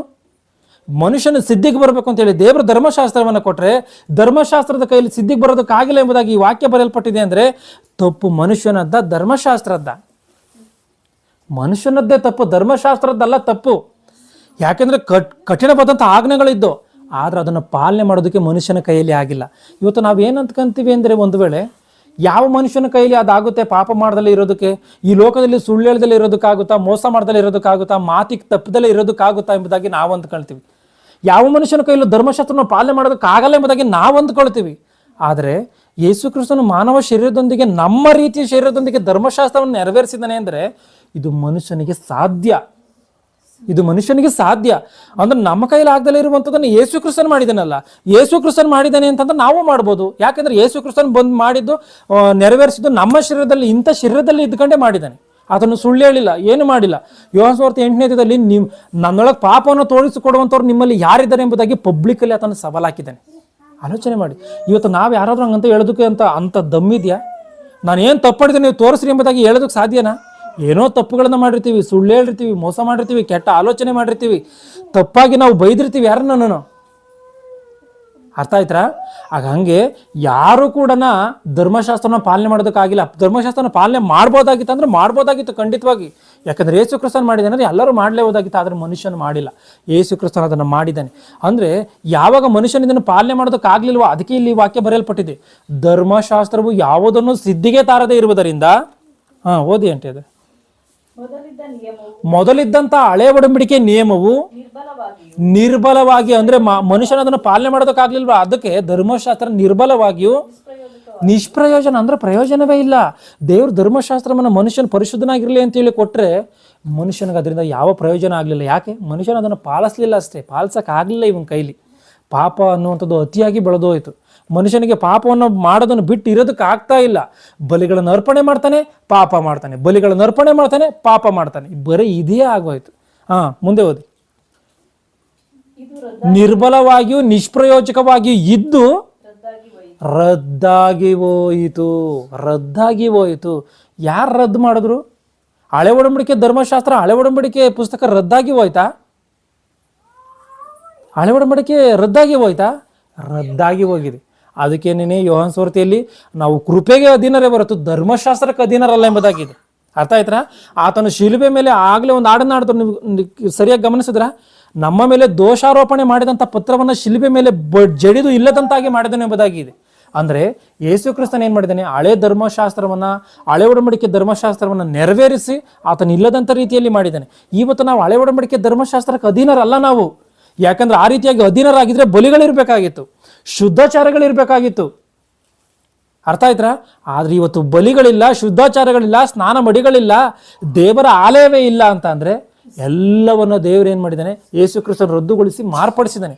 ದೇವರ ಆಲಯ ಹಳೆ ಒಡಂಬಡಿಕೆಯಲ್ಲಿ ಗುಡಿ ಆದ್ರೆ ಹೊಸ ಒಡಂಬಡಿಕೆಯಲ್ಲಿ ಧರ್ಮಶಾಸ್ತ್ರ ದೇವರ ಆಲಯ ನಾವು. 1 ಕೊರಿಂಥ 3:16ನೇ ವಚನದ ಪ್ರಕಾರವಾಗಿ ದೇವರ ಆಲಯವು ನಾವೇ. ಅರ್ಥ ಆಯ್ತಾ?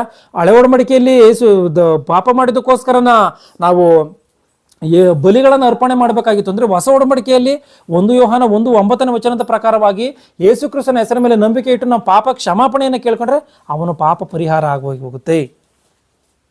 ಅರ್ಥ ಆಯ್ತಾ? ಇದನ್ನು ಗಮನಿಸಬೇಕು. ಅದು ಒಂದೊಂದು ರೆಫರೆನ್ಸ್ ಓದಂಗಿದ್ರೆ ಓದ್ಬಿಡೋದು, ಅರ್ಥ ಆಗಲಿ ಎಲ್ಲರಿಗೂ. 1 ಕೊರಿಂಥ 3:16 ಬೇಗ ಓದೇಣ. ನೀವು ದೇವರ ಆಲಯವಾಗಿದ್ದೀರಿ ಎಂದು. ನೋಡಿ, ದೇವರ ಆಲಯ ಅಂದ್ರೆ ನಾವು ಹಳೆ ಒಡಂಬಡಿಕೆಯಲ್ಲಿ ಆ ಬಿಲ್ಡಿಂಗ್ ಅಂದ್ಕೊಂಡಿದೀವಿ. ಇವತ್ತು ಈ ಬಿಲ್ಡಿಂಗ್ ದೇವರ ಆಲಯ ಅಲ್ಲ. ದೇವರ ಆಲಯ ಯಾರಂತೆ? ನಾವು, ನಮ್ಮ ಶರೀರ. ನೀವು ದೇವರ ಆಲಯವಾಗಿದ್ದೀರೆಂದು, ದೇವರ ಆತ್ಮನು ನಿಮ್ಮಲ್ಲಿ ವಾಸ ಮಾಡುತ್ತಾನೆಂದು ನಿಮಗೆ ಗೊತ್ತಿಲ್ವಾ? ಯಾವನಾದರೂ ದೇವರ ಆಲಯವನ್ನ ಕೆಡಿಸಿದ್ರೆ ದೇವರು ಅವನನ್ನ ಕೆಡಿಸ್ತಾನೆ. ಅಂದ್ರೆ ಈ ಶರೀರವನ್ನ ಎಣ್ಣೆ ಕುಡಿಯೋದಕ್ಕೋ, ಬೀಡಿ ಸೇದೋದಕ್ಕೋ, ಕೆಟ್ಟ ಚಟಗಳಿಗೋ, ವ್ಯಭಿಚಾರಕ್ಕೋ ಬಳಸಿದ್ರೆ ದೇವರು ನಮ್ಮ ಆತ್ಮವನ್ನ ಕೆಡಿಸ್ತಾನೆ. ನೀನು ನಿನ್ನ ದೇವರ ಆಲಯವನ್ನು ಕೆಡಿಸಿದ್ರೆ ದೇವರು ನಿನ್ನನ್ನು ಕೆಡಿಸ್ತಾನೆ ಅಂದ್ರೆ ಇದ್ರ ಅರ್ಥ ಏನು ಅಂತ, ನಾವು ಶರೀರವನ್ನು ಹಾಳು ಮಾಡ್ತೀವ, ಕೆಟ್ಟದಕ್ಕೆ ತೊಡಗಿಸಿ ನಮ್ಮ ಆತ್ಮಕ್ಕೆ ದೇವರು ಹಾನಿ ಮಾಡ್ತಾನೆ, ಅಂದ್ರೆ ನರಕಕ್ಕೆ ಕಳಿಸ್ತಾನೆ. ಅರ್ಥ ಆಯ್ತಾ? 1 ಯೋಹಾನ 1:9 ಓದಿ.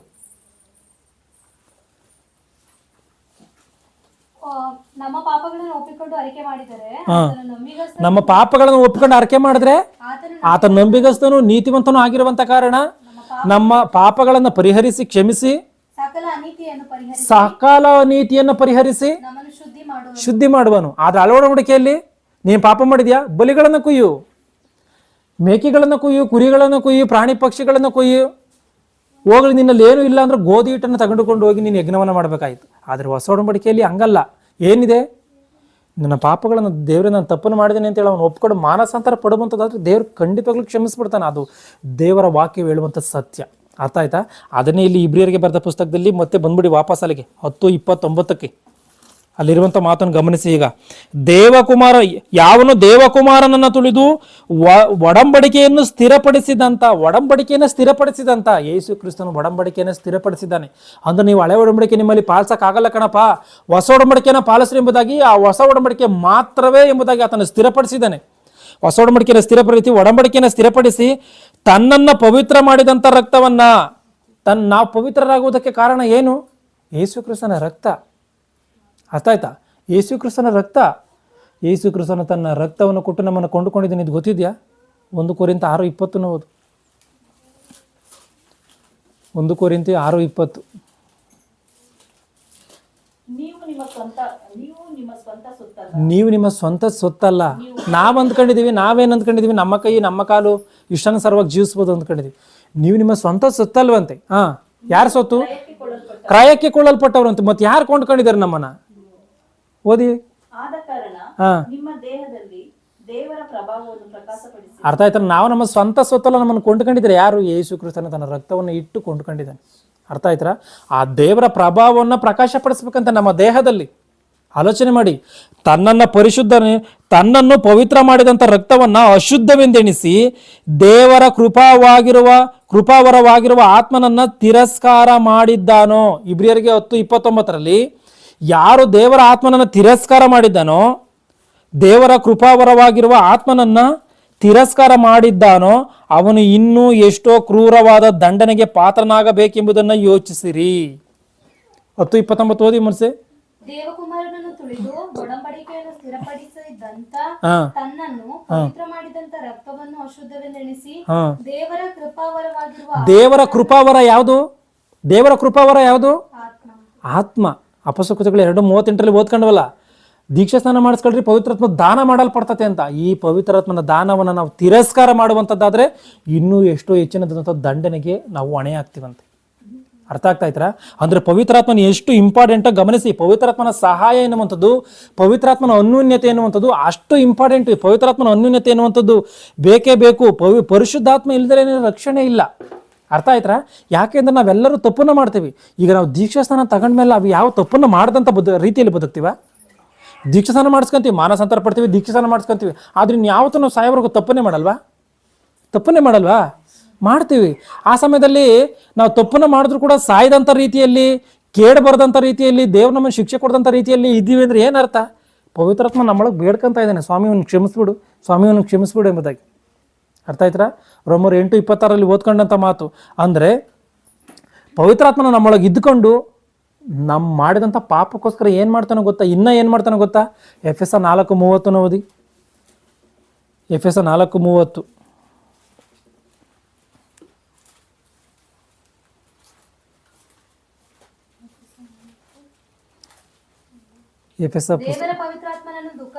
ದೇವರ ಪವಿತ್ರಾತ್ಮನನ್ನು ದುಃಖಪಡಿಸಬೇಡ್ರಿ ಅಂತ. ಏನಕ್ಕೆ ದುಃಖಪಡಿಸಬೇಡ್ರಿ ಅಂತ ಅಂದ್ರೆ, ಆತನ ನಮ್ಮೊಳಗೆ ಇದ್ದುಕೊಂಡು ನಮಗೋಸ್ಕರ ಬೇಡ್ತಾ ಇರ್ತಾನಲ್ಲ, ಆ ಒಂದು ಸಮಯದಲ್ಲಿ ನಾವು ತಪ್ಪನ್ನ ಮಾಡಿದ್ರೆ ಆತನ ದುಃಖ ಪಡ್ತಾನೆ. ಪವಿತ್ರಾತ್ಮ ನಮ್ಮೊಳಗೆ ದುಃಖ ಪಡ್ತಾನೆ. ಆದ್ರಿಂದ ದುಃಖಪಡಿಸಬಾರ್ದಂತೆ ಕೃಪೆಯ ಒಂದು ಆತ್ಮನಿಂದ ನಾವು ಆ ಒಂದು ದೇವರಾತ್ಮನ ಒಂದು ಸಹಾಯವನ್ನು ಹೊಂದಿಕೊಂಡು ನಾವು ದೇವರ ಕೆಲಸವನ್ನ ಮಾಡಬೇಕು. ಅರ್ಥ ಆಯ್ತಾ? ದೇವರ ಕೆಲಸವನ್ನ ನಾವು ಮಾಡಬೇಕು. ದೇವರ ಕೆಲಸವನ್ನ ಮಾಡದಲ್ಲಿದ್ರೆ ಏನಾಗುತ್ತೆ? ಮನುಷ್ಯನು ನಿತ್ಯ ಶಿಕ್ಷೆಗೆ ಹೋಗ್ಬೇಕಾಗುತ್ತೆ. ಆ ದೇವರ ಸಹಾಯದಿಂದ ದೇವರ ಕೆಲಸವನ್ನ ಮಾಡಬೇಕು. ನಾವು ದೇವರನ್ನ ಮಹಿಮೆ ಪಡಿಸೋದು, ದೇವರ ಕೆಲಸವನ್ನು ಮಾಡೋದು ಅಂದ್ಕೊಂಡ್ರೆ, ಈಗ ಯೇಸು ಕ್ರಿಸ್ತನು ಒಂದು ಮಾತನ್ನ ಹೇಳ್ತಾನೆ. ಅದೇನು ಅಂತಂದ್ರೆ, ಯೋಹಾನ ಬರೆದ ಸುವಾರ್ತೆ 17:4 ಓದಿ. ಯೋಹಾನನ ಬರೆದ ಸುವಾರ್ತೆ 17:4 ಮಾಡಬೇಕೆಂದು ನೀನು ನನಗೆ ಕೊಟ್ಟ ಕೆಲಸವನ್ನ ನಾನು ನೆರವೇರಿಸಿ ನಿನ್ನನ್ನು ಭೂಲೋಕದಲ್ಲಿ ಮಹಿಮೆ ಪಡಿಸಿದ್ದೀನಿ. ಅಂದ್ರೆ ನಾವು ದೇವ್ರನ್ನ ಮಹಿಮೆ ಪಡಿಸ್ಬೇಕಂದ್ರೆ ಹಾಡನ್ನು ಹೇಳ್ಬೇಕು ಅಂತ ಅಂದ್ಕೊಂಡಿದೀವಿ. ಸಾಂಗ್ ಹೇಳಿದ್ರೆ ದೇವರಿಗೆ ಮಹಿಮೆ, ಹಾಡು ಹೇಳುವಂಥದ್ದೇ ದೇವರಿಗೆ ಮಹಿಮೆ ಆಗುವಂಥದ್ದು ಅಂತ ನಾವು ಅಂದ್ಕೊಂಡಿದ್ವಿ. ಆದ್ರೆ ಯೇಸು ಕ್ರಿಸ್ತನಲ್ಲಿ ಏನಂತ ಹೇಳ್ತಾ ಇದ್ದೇನೆ ಅಂದ್ರೆ, ಮಾಡಬೇಕೆಂದು ನೀನು ನನಗೆ ಕೊಟ್ಟಂತ ಕೆಲಸವನ್ನ ನಾನು ನೆರವೇರಿಸಿ ನಿನ್ನನ್ನು ಭೂಲೋಕದಲ್ಲಿ ಮಹಿಮೆ ಪಡಿಸಿದ್ದೀನಿ ಎಂಬುದಾಗಿ ಹೇಳ್ತಾ ಇದ್ದಾನೆ. ಅಂದ್ರೆ ಯೇಸು ಕ್ರಿಸ್ತನ್ ಎಲ್ಲಾದ್ರೂ ಹಾಡನ್ನು ಹೇಳ್ಕೊಂಬಂದಂಥದ್ದು ಕಾಣುತ್ತಾ? ಯೇಸು ಕ್ರಿಸ್ತನ್ ಎಲ್ಲಾದ್ರೂ ಹಾಡುಗಳನ್ನು ಹೇಳಿದಾನ ಪಬ್ಲಿಕ್ಕಲ್ಲಿ? ಎಲ್ಲೂ ಹೇಳಿಲ್ಲ. ಮತ್ತೆ ಅದೇನು ಅರ್ಥ ಅಂದ್ರೆ, ದೇವರನ್ನ ಮಹಿಮೆ ಪಡಿಸ್ಬೇಕು ಅಂತಂದ್ರೆ ಹಾಡನ್ನು ಹೇಳಿದ್ರೆ ಮಾತ್ರವೇ ದೇವರಿಗೆ ಮಹಿಮೆ ಅಂತ ಅಲ್ಲ. ಅದು ದೇವರ ವಾಕ್ಯವು ಒಬ್ಬನಿಗೆ ಅರಿವಾಗುವಂಥ ರೀತಿಯಲ್ಲಿ ನಾನೀಗ ಹಾಡದ್ನಲ್ಲ, ಅದೇನು ಅರ್ಥ ಆಗುತ್ತೆ? ಸ್ತುತಿಸುವಂಥದ್ದು ಮಾತ್ರ ದೇವರಿಗೆ ಆರಾಧನೆ ಅಲ್ಲ ಎಂಬುದಾಗಿದೆ. ಅಂದರೆ ನಾವು ದೇವರಿಗೆ ಮಹಿಮೆ ಪಡಿಸುವಂಥದ್ದು ಹಾಡಿನ ಮೂಲಕವಾಗಿ ಮಾತ್ರ ಅಲ್ಲ, ನಮ್ಮ ಕ್ರಿಯೆಗಳ ಮೂಲಕವಾಗಿ, ನಮ್ಮ ಕಾಣಿಕೆಯ ಮೂಲಕವಾಗಿ, ನಮ್ಮ ಮಾತಿನ ಮೂಲಕವಾಗಿ, ನಮ್ಮ ಶಕ್ತಿಯ ಮೂಲಕವಾಗಿ ಎಲ್ಲ ರೀತಿಯಲ್ಲೂ ದೇವರನ್ನ ಮಹಿಮೆ ಪಡಿಸ್ಬೋದು. ಅರ್ಥ ಆಯ್ತಾ? ನಾವೀಗ ದೇವರಾತ್ಮನ ಸಹಾಯವನ್ನು ಹೊಂದ್ಕೊಂಡು ದೇವರ ಅಂದ್ರೆ ಆತ್ಮೀಯ ರೀತಿಯಲ್ಲಿ ಅಂತ ಆಯ್ತಲ್ಲ, ಆತ್ಮೀಯ ರೀತಿಯಲ್ಲಿ ಅಂದ್ರೆ ಏನು ಅಂದ್ರೆ ಪವಿತ್ರಾತ್ಮನ ಸಹಾಯದೊಂದಿಗೆ ಸತ್ಯಕ್ಕೆ ತಕ್ಕ ಹಾಗೆ ಅಂದ್ರೆ ಏನು? ಸತ್ಯ ಅಂದ್ರೆ ಏನು? ಯೋಹಾನ್ ಸುವಾರ್ತೆ 17:17 ಏನಾಯ್ತು ಓದು. ಯೋಹಾನ್ ಬರೆದ ಸುವಾರ್ತೆ 17ನೇ ನಿನ್ನ ವಾಕ್ಯವೇ ಸತ್ಯ. ಅಂದ್ರೆ ದೇವರ ವಾಕ್ಯಗಳು ಸತ್ಯ. ವಾಕ್ಯ ಯಾರು? ಯೇಸು ಕ್ರಿಸ್ತನು. ಅರ್ಥ ಆಯ್ತಾ? ವಾಕ್ಯವು ನಿನ್ನ ವಾಕ್ಯವು ಸತ್ಯ ಅಂದ್ರೆ ಪವಿತ್ರಾತ್ಮನ ಸಹಾಯದಿಂದ ದೇವರ ಮಾತುಗಳಿಗೆ ಅನುಸಾರವಾಗಿ ಕೆಲಸವನ್ನ ಮಾಡುವಂಥದ್ದು, ದೇವರಿಗೆ ಮಹಿಮೆ ಪಡಿಸುವಂತ ರೀತಿಯಲ್ಲಿ. ರೋಮಪುರದವರಿಗೆ 2:13, ರೋಮಪುರದವರಿಗೆ ಬರೆದ ಪತ್ರಿಕೆ 2ನೇ ಅಧ್ಯಾಯ 13ನೇ ವಚನವನ್ನು ಓದಿ. ಓದಿ ಯಾರಾದ್ರೂ ಗಟ್ಟಿಯಾಗಿ ತೆಗ್ದರು. ಧರ್ಮಶಾಸ್ತ್ರ ಕೇಳಿದ ಮಾತ್ರದಿಂದಲೇ ಯಾರು ದೇವರ ಸನ್ನಿಧಿಯಲ್ಲಿ ನೀತಿವಂತರಾಗ ಧರ್ಮಶಾಸ್ತ್ರವನ್ನ ಕೇಳಿದ ಮಾತ್ರಕ್ಕೆ ಯಾರು ನೀತಿವಂತರಾಗಲ್ಲ. ಈಗ ನಾನು ಬೋಧನೆ ಮಾಡ್ತಾ ಇದ್ದೀನಿ, ನೀವು ಬೋಧನೆ ಕೇಳ್ತಾ ಇದ್ದೀರಾ, ಇದನ್ನ ಕೇಳಿದ ಮಾತ್ರಕ್ಕೆ ನೀವು ನೀತಿವಂತರಾಗಲ್ಲ. ಮತ್ತೆ ಯಾವಾಗ ನೀತಿವಂತರಾಗ್ತೀವಿ? ಮುಂದೆ ಹೋದು. ಅದನ್ನು ಅನುಸರಿಸುವಂತವರೇ ನೀತಿವಂತರಾಗ್ತಾರೆ. ಅದನ್ನು ಅನುಸರಿಸುವಂತವರೇ ನೀತಿವಂತರು ಅಂತೇಳಿ ನಿರ್ಣಯಿಸಲ್ಪಡ್ತಾರೆ. ಈಗ ನಾನು ದೇವರ ವಾಕ್ಯಗಳನ್ನು ಈ ರೀತಿಯಾಗಿ ನೀವು ದೇವರ ಆತ್ಮಸ್ವರೂಪನಂತೆ ಆತನನ್ನು ಆರಾಧಿಸುವಂತವರು ಆತ್ಮೀಯ ರೀತಿಯಲ್ಲಿ ಸತ್ಯಕ್ಕೆ ತಕ್ಕ ಹಾಗೆ ಈ ರೀತಿಯಾಗಿ ಪವಿತ್ರಾತ್ಮನ ಸಹಾಯದೊಂದಿಗೆ ದೇವರ ವಾಕ್ಯಗಳಿಗೆ ಅನುಸಾರವಾಗಿ ದೇವರನ್ನ ಸೇವಿಸಬೇಕಂತೆ ಅಂತ ನಾನು ಹೇಳಿದ್ದನ್ನ ನೀವು ಕೇಳ್ಬಿಟ್ಟು ಹಂಗೆ ಮರ್ತ್ಬಿಟ್ರೆ ಪ್ರಯೋಜನ ಇಲ್ಲ. ನೀತಿವಂತರಾಗೋದಕ್ಕೆ ಸಾಧ್ಯ ಇಲ್ಲ. ಅದರಂತೆ ಪಾಲಿಸಿದಾಗ ಮಾತ್ರನೇ ಅದು ನೀತಿವಂತರಾಗೋದಕ್ಕೆ ಸಾಧ್ಯ. ಅರ್ಥ ಆಯ್ತರ? ಅಂದ್ರೆ ಯಾವ ರೀತಿಯಾಗಿ ಆರಾಧನೆ ಮಾಡ್ಬೇಕೋ ದೇವ್ರನ್ನ ತಿಳ್ಕೊಳ್ಳಿ. ಯಾಕೋ 1:22 ಕೂಡ ಆ ಮಾತ ಇದೆ, ವಾಕ್ಯವನ್ನು ಕೇಳುವಂಥವ್ರು ಮಾತ್ರವೇ ಆಗಿದ್ದು ನಿಮ್ಮನ್ನು ನೀವೇ ಮೋಸಪಡಿಸ್ಕೋಬೇಡ್ರಿ ಅಂತ. ಅಂದ್ರೆ ದೇವರ ವಾಕ್ಯವನ್ನು ಕೇಳುವಂಥವ್ರು ಮಾತ್ರವೇ ನಾವಾಗಿದ್ರೆ ಮೋಸ ಮಾಡ್ಕೊಂತೀವಿ, ನಮ್ಮನ್ನು ನಾವೇ ಮೋಸ ಮಾಡ್ಕೊಂತೀವಿ. ಅಂದ್ರೆ ಯಾವಾಗ ನಮಗೆ ಮೋಸ ಆಗಬಾರ್ದು ಅಂತ ನಾವು ಯಾವ ರೀತಿಯಾಗಿ ನಡ್ಕೋಬೇಕು? ಕೇಳಿದಂಥ ವಾಕ್ಯಕ್ಕೆ ಅನುಸಾರವಾಗಿ ನಡ್ಕೊಂಡಾಗ್ಲೇನೆ, ಕೇಳಿದಂಥ ವಾಕ್ಯಕ್ಕೆ ಅನುಸಾರವಾಗಿ ನಾವು ಜೀವಿಸ್ದಾಗ್ಲೇನೆ. ಅರ್ಥ ಆಯ್ತು? ಓದ ವಚನ ಓದು. 1:22 ವಾಕ್ಯದ ಪ್ರಕಾರ ನಡೆಯುವವರಾಗಿರಿ, ಅದನ್ನು ಕೇಳುವವರು ಮಾತ್ರವೇ ಆಗಿದ್ದು ನಿಮ್ಮನ್ನು ನೀವೇ ಮೋಸಗೊಳಿಸಬೇಡಿರಿ. ಸಾಕು. ಅರ್ಥ ಆಯ್ತಾ? ಈಗ ನಂಬಿಕೆ, ನಾವು ಯೇಸು ಕ್ರಿಸ್ತನನ್ನು ನಂಬಿದ್ರೆ ನೀತಿವಂತರಾಗ್ತೀವಿ ಎಂಬುದಾಗಿ ರೋಮಪುರದವರಿಗೆ ಬರೆದ ಪತ್ರಿಕೆ 10ನೇ ಅಧ್ಯಾಯ 9ನೇ ವಚನಗಳಲ್ಲೆಲ್ಲ ಇದೆ. ನಾವು ನಂಬುತ್ತಿದ್ದಂಗೆ ನೀತಿವಂತರು ಎಂಬುದಾಗಿ ನಿರ್ಣಯ ಆಗೋಗ್ಬಿಡ್ತತ. ನಂಬಿಕೆಯಿಂದ ನೀತಿ ಸಿಗುತ್ತೆ. ಆ ನೀತಿಯಲ್ಲಿ ಪರಿಪೂರ್ಣರಾಗಬೇಕು ಅಂದ್ರೆ ದೇವರ ವಾಕ್ಯಗಳಂತೆ ನಡೆದೇ ತೀರ್ಬೇಕು. ನಡೆದಾಗಲೇನೆ. ಅರ್ಥ ಆಯ್ತಾ?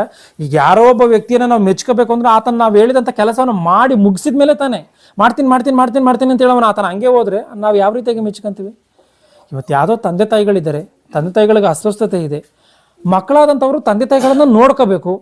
ಅಪ್ಪ ನಾನು ನಿನ್ನನ್ನು ಚೆನ್ನಾಗಿ ನೋಡ್ಕೊತೀನಿ, ಅಪ್ಪ ನಿನ್ನನ್ನು ನಾನು ಪ್ರೀತಿ ಮಾಡ್ತೀನಿ ಅಂತೇಳಿ ಬಾಯಿ ಮಾತಿನ ಮೂಲಕವಾಗಿ ಹೊಗಳ್ತಾ ಅವನು ಯಾರನ್ನ ಅವ್ರಿಗೇನು ನೋಡ್ಕೊಂಡದಲ್ಲೇ ಇದ್ರೆ ತಂದೆ ತಾಯಿಗಳು ಖುಷಿ ಪಡ್ತಾರ? ನೀವು ಖುಷಿ ಪಡ್ತೀರಾ?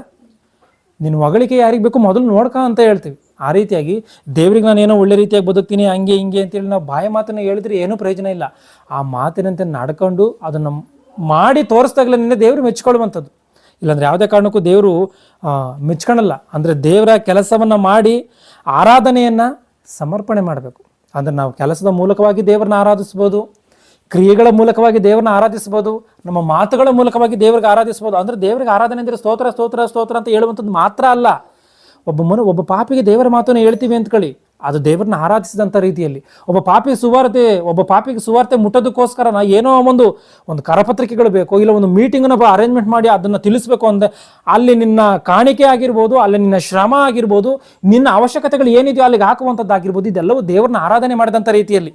ದೇವ್ರ ಕೆಲಸವನ್ನು ಮಾಡಬೇಕು ಅಂದ್ರೆ ಪಬ್ಲಿಕಲ್ಲಿ ಹೋಗಿ ಮಾತುಗಳನ್ನು ಹೇಳುವಂಥದ್ದು ಮಾತ್ರವೇ ದೇವ್ರ ಕೆಲಸ ಅಂತ ಅಲ್ಲ. ಈಗ ವಯಸ್ಸಾದಂಥವ್ರು ಇರ್ತಾರೆ, ಅವ್ರಿಗೆ ಹೇಳೋದಕ್ಕೆ ಏನು ಹೇಳ್ಬೇಕು ಗೊತ್ತಾಗಲ್ಲ. ಅವ್ರು ಏನು ಮಾಡಬೇಕು? ಅವ್ರು ಹಂಗೆ ಪರ್ಲಕ್ಕಕ್ಕೆ ಹೋಗ್ಬಿಡ್ತಾರೆ, ಹೋಗಲ್ಲ. ದೇವ್ರ ಕೆಲಸ ಮಾಡಲೇಬೇಕು. ಈಗ ಅವ್ರಿಗೆ ಹೇಳೋದಕ್ಕೆ ಬರಲ್ಲ, ಮತ್ತೆ ಅವ್ರು ಹೆಂಗೆ ಹೇಳಬೇಕು? ಯಾವ ರೀತಿಗೆ ಸುವಾರ್ತೆ ಸಾರಬೇಕು? ಅವ್ರಿಗೆ ಹೇಳೋದಕ್ಕೆ ಆಗದಲ್ಲೇ ಇದ್ರು ಹೇಳುವಂಥವ್ರಿಗನ್ನ ಸಪೋರ್ಟ್ ಮಾಡಬೇಕು. ಅದು ಅವ್ರು ಹೋಗಿ ಅವ್ರ ಶ್ರಮ ವಹಿಸಿ ಏನೋ ಅಲ್ಲಿ ಬೇಕಾದಂಥ ಹೆಲ್ಪ್ ಮಾಡೋದಾಗಿರ್ಬೋದು, ಇಲ್ಲ ಇವರು ಏನೋ ಹಣಕಾಸನ್ನು ಕೊಟ್ಟು ಇವರು ಮಾಡಿಸುವಂಥ ರೀತಿಯಲ್ಲಿ ಆಗಿರ್ಬೋದು, ಇಲ್ಲ ಇವ್ರ ಜಾಗವನ್ನು ಕೊಡುವಂಥದ್ದು, ಇನ್ನೊಂದು ಮತ್ತೊಂದು ಯಾವುದೋ ಒಂದು ನೀತಿ ಕಾರ್ಯದಲ್ಲಿ ಪ್ರತಿಯೊಬ್ಬ ಮನುಷ್ಯನು ಪಾಲ್ಗೊಳ್ಳಲೇಬೇಕು. ಅರ್ಥ ಆಯ್ತಾ? ದೇವರನ್ನ ಆರಾಧನೆ ಮಾಡುವಂಥ ರೀತಿ ಅದು ಅಂದರೆ ಆತ್ಮನಿಂದ ತುಂಬಿ ದೇವರ ಕೆಲಸವನ್ನು ಸತ್ಯಕ್ಕೆ ತಕ್ಕ ಹಾಗೆ ಮಾಡುವಂಥದ್ದೇ ಆತ್ಮೀಯ ರೀತಿಯಲ್ಲಿ ಸತ್ಯಕ್ಕೆ ತಕ್ಕ ಹಾಗೆ ಆರಾಧನೆ ಮಾಡುವಂಥದ್ದು. ಅಂದರೆ ಯೇಸು ಕ್ರಿಸ್ತನಲ್ಲಿ ಹೇಳ್ತಾ ಇದ್ದಾನಲ್ಲ, ದೇವರ ಆತ್ಮಸ್ವರೂಪನು ಆತನನ್ನು ಆರಾಧನೆ ಮಾಡುವಂಥವ್ರು ಆತ್ಮೀಯ ರೀತಿಯಲ್ಲಿ ಸತ್ಯಕ್ಕೆ ತಕ್ಕ ಹಾಗೆ ಆರಾಧಿಸಬೇಕು ಅಂದ್ರೆ ಅದೇನು ಅರ್ಥ ಅಂದರೆ ದೇವರ ಆತ್ಮಸ್ವರೂಪನಾಗಿರುವಂಥ ಕಾರಣ, ದೇವರು ನಮ್ಮ ಕೈಯಿಂದ ಸೇವೆ ಹೊಂದೋದಲ್ಲೇ ಇರುವಂಥ ಕಾರಣ ದೇವ್ರು ನಮ್ಮಿಂದ ಏನು ಕೇಳ್ತಾನೋ ಗೊತ್ತಿದೆಯಾ? ದೇವರು ನೇರವಾಗಿ ನಮ್ಮಿಂದ ಏನು ಕೇಳ್ತಾನೆ? ನಿನ್ನ ಕಾಣಿಕೆ, ಇಲ್ಲ ನಿನ್ನ ಪ್ರಾಣವ, ಇಲ್ಲ ನಿನ್ನ ಬಲಿಗಳ, ಇಲ್ಲ ನಿನ್ನ ಹಣ ಅಂತಸ್ತ? ದೇವ್ರಿಗೆ ಅದು ಯಾವುದು ಕೂಡ ಅವಶ್ಯಕತೆ ಇಲ್ಲವೇ ಇಲ್ಲ. ಈ ಭೂಮಿ ಮೇಲೆ ಆ ದೇವರ ಕೆಲಸವನ್ನು ನೆರವೇರಿಸೋದಕ್ಕೋಸ್ಕರ ನೀನು ಆ ಅವಶ್ಯಕತೆ ಏನು ಬೇಕಾದರೂ ಕೊಡ್ಬೋದು. ದೇವರ ಕೆಲಸ ನಡಿಬೇಕು. ಈಗ ನಾನು ಸುವಾರ್ತೆ ಸಾರಬೇಕು ಅಂದ್ಕೊಳ್ಳಿ, ನಾನು ಎಲ್ಲೋ ಹೋಗೊಂದು ಸುವಾರ್ತೆ ಸಾರ್ಬೇಕು ನನಗೆ. ಆ ಸುವಾರ್ತೆ ಸಾರೋದಕ್ಕೋಸ್ಕರ ನೀವು ನನಗೆ ಬೇಕಾದಂಥ ಅವಶ್ಯಕತೆಗಳು ಅಂದ್ರೆ ಸುವಾರ್ತೆ ಸಾರೋದಕ್ಕೋಸ್ಕರ ಬೇಕಾಗಿರುವಂಥ ಅವಶ್ಯಕತೆಗಳು ಏನನ್ನು ಕೊಟ್ಟರು ಅದು ನಡೀತತೆ. ಆದರೆ ದೇವ್ರಿಗೆ ಯಾವುದನ್ನು ಕೊಟ್ಟರು ದೇವ್ರು ನಮ್ಮಿಂದ ಏನೂ ಅಪೇಕ್ಷೆ ಪಡಲ್ಲ. ಈಗ ನಾವು ಹಣ್ಣನ್ನು ತಂದಿಟ್ಟರೆ ದೇವ್ರು ತಿಂತಾನ, ಬಲಿಗಳನ್ನು ತಂದುಬಿಟ್ರೆ ದೇವ್ರು ತಿಂತಾನ, ದುಡ್ಡನ್ನು ತಂದಿಟ್ಟರೆ ದೇವ್ರು ತಗೊಂಡೋಗ್ತಾನ. ಈ ಭೂಮಿ ಮೇಲೆ ಆ ದೇವರ ಕೆಲಸವನ್ನು ಮಾಡೋದಕ್ಕೆ ಮಾತ್ರವೇ ಹೊರತು ದೇವ್ರು ಯಾವುದನ್ನು ಮನುಷ್ಯನಿಂದ ಅಪೇಕ್ಷೆ ಪಡಲ್ಲ. ದೇವರ ಅಪೇಕ್ಷೆ ಪಡುವಂಥದ್ದು ಒಂದೇ ಇದೆ, ಅದೇನು ಅಂದ್ರೆ ಮನುಷ್ಯನು ನೀತಿವಂತರಾಗಿ ಇರಬೇಕು ಅನ್ನುವಂಥದ್ದು. ಅದು ಹೊರತಾಗಿ ಬೇರೆ ಏನೇನೂ ಇಲ್ಲ. ಯೋಹಾನ ಸುವಾರ್ತೆ 4:24 ದೇವರ ಆತ್ಮಸ್ವರೂಪನ ಆತನನ್ನು ಆರಾಧಿಸುವಂಥವ್ರು ಆತ್ಮೀಯ ರೀತಿಯಲ್ಲಿ ಸತ್ಯಕ್ಕೆ ತಕ್ಕಾಗ ಆರಾಧಿಸಬೇಕು ಅಂತ ಹೇಳಿದೆಯಲ್ಲ, ಅದು ಹೆಂಗೆ ಅಂದರೆ ದೇವರು ಆತ್ಮಸ್ವರೂಪನಾಗಿರುವಂಥ ಕಾರಣ ನಾವು ಆರಾಧನೆ ಮಾಡುವಂಥ ನಾವು ಪವಿತ್ರಾತ್ಮನ ಸಹಾಯದೊಂದಿಗೆ ದೇವರ ವಾಕ್ಯಗಳಿಗೆ ಅನುಸಾರವಾಗಿ ದೇವರ ಮಾತಿಗೆ ತಕ್ಕಂತೆ ದೇವರ ಕೆಲಸವನ್ನು ಮಾಡುವಂಥದ್ದು ದೇವರಿಗೆ ಆರಾಧನೆ ಮಾಡಿದಂಥ ರೀತಿಯಲ್ಲಿ. ಅರ್ಥ ಆಯ್ತಾ?